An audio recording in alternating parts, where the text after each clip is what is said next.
통계법 위반이다. 저항하다. 참으로 참담합니다.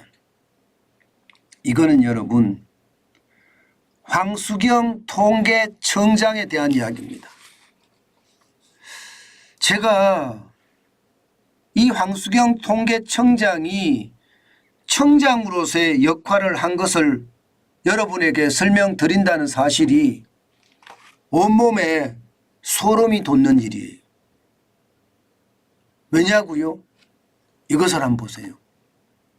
청와대가 소득 또 고용 이 지표 각종 통계 기초자료를 보내라 이렇게 이야기했는데요. 황수경 통계청장은 거절했습니다. 거절했어요. 대단하죠.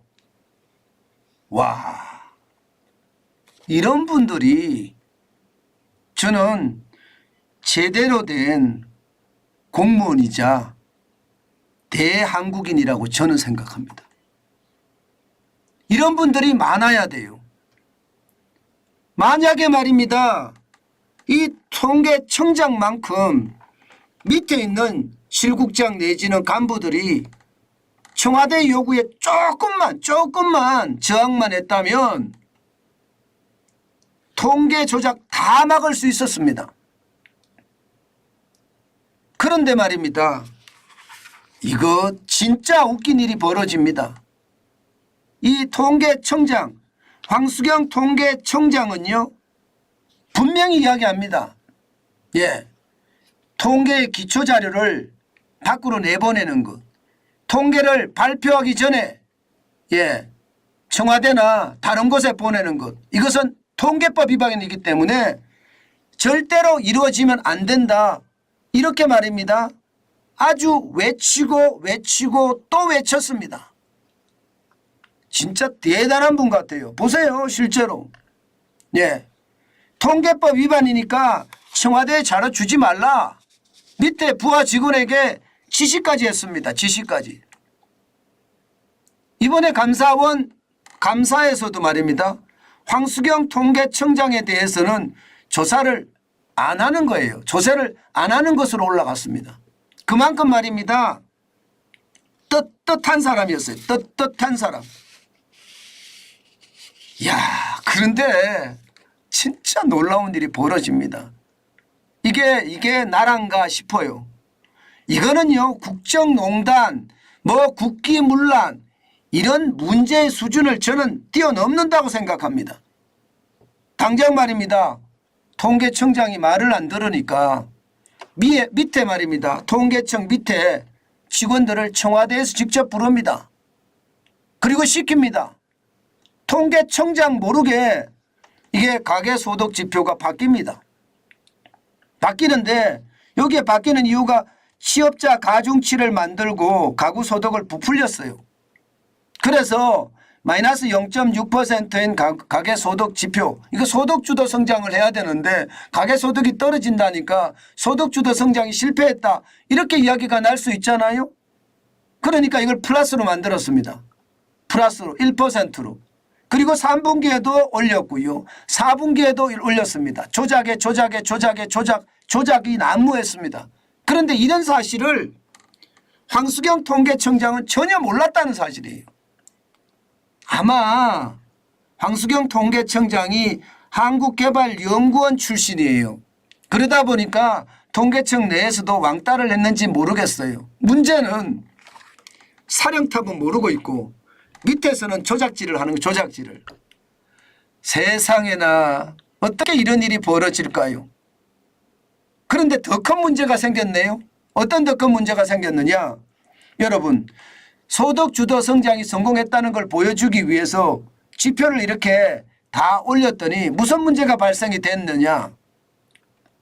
바로 이 문제가 발생이 됐어요. 5분위 배율. 그러니까 부자, 소득 상위 80%에서 100%는 5분입니다. 이 부자들이죠. 5분위 대비해서 1분이라고 이야기하는 소득 하위 0%에서 20%까지. 이 배수 차이가 5분위 배율이라고 하는데 이게 사상 최고로 올라갔어요. 사상 최고로. 6.01까지 올라갔습니다. 이 값이 크면 클수록 불평등 정도가 심각하다 그런 뜻이겠죠. 그러니까 말입니다. 또 이거 말입니다.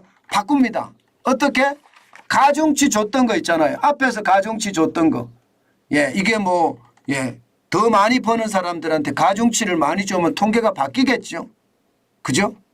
이게 하위한테 가중치를 더 주지는 않을 거 아니에요. 일반적으로 1분위, 2분위, 3분위, 4분위 이렇게 되면 예, 잘 나가는 곳에 가중치를 더 주는 거예요. 일반적이잖아요. 그런데 그렇게 되니까 5분위 배율이 차이가 나니까 이 가중치를 또 여기는 쏙 빼고 계산합니다. 여기는 빼고. 여기는 빼고 계산하니까 6.01이 조작하니까 5.95까지 떨어집니다. 진짜 미쳤죠. 이런 내용을 황수경 청장은 전혀 알지 못했습니다.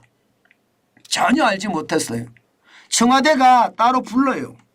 청와대가 통계청 일부 간부를 불러서 이렇게 지시를 하고 이렇게 바꿨는데 하나가 틀어지면 다른 게 마구마구 틀어지잖아요. 여러분 아시잖아요. 거짓말 시작하면 그 거짓말을 막고자 또 다른 거짓말을 해야 되고 또 그 거짓말을 막고자 또 다른 거짓말을 해야 되거든요. 그렇기 때문에 저는요 머리 안 쓰고 싶거든요. 편하게 살고 싶거든요. 저는 그래서 아예 거짓말을 안 합니다. 막을 이유도 없고요. 있는 그대로. 예.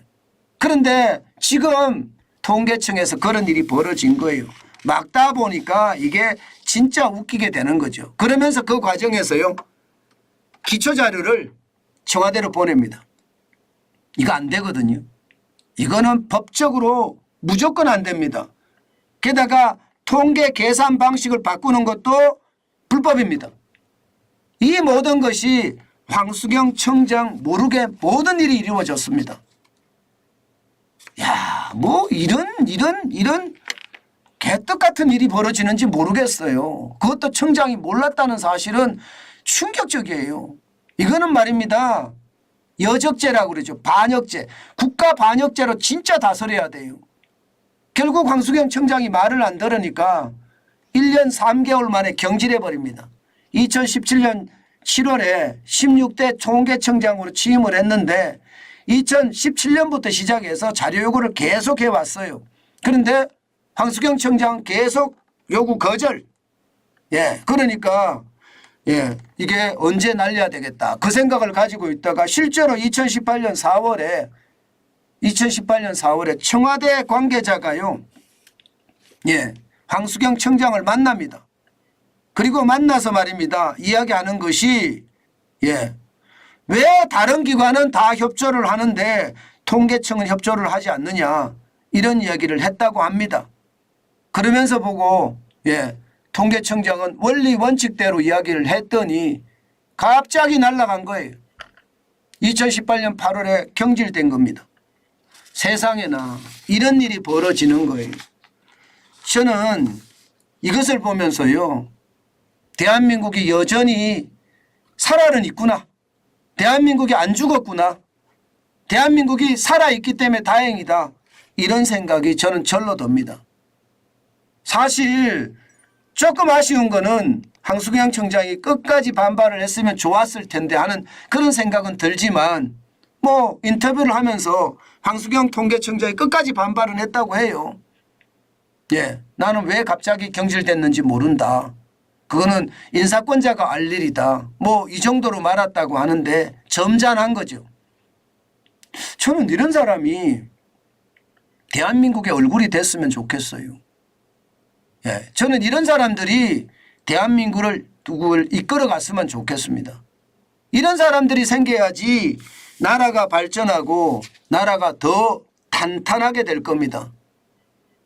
예, 제가 이런 사람들이 많아지는 그런 사회에 진짜 많이 바라보는데 뭐 통계청이든 한국부동산원이든 국토부든 예, 아니면 저기 산업통상자원부든 전부 다 잘못된 걸 조작하기에 바빴으니 공무원들이 어떻게 생각하면 한심하죠.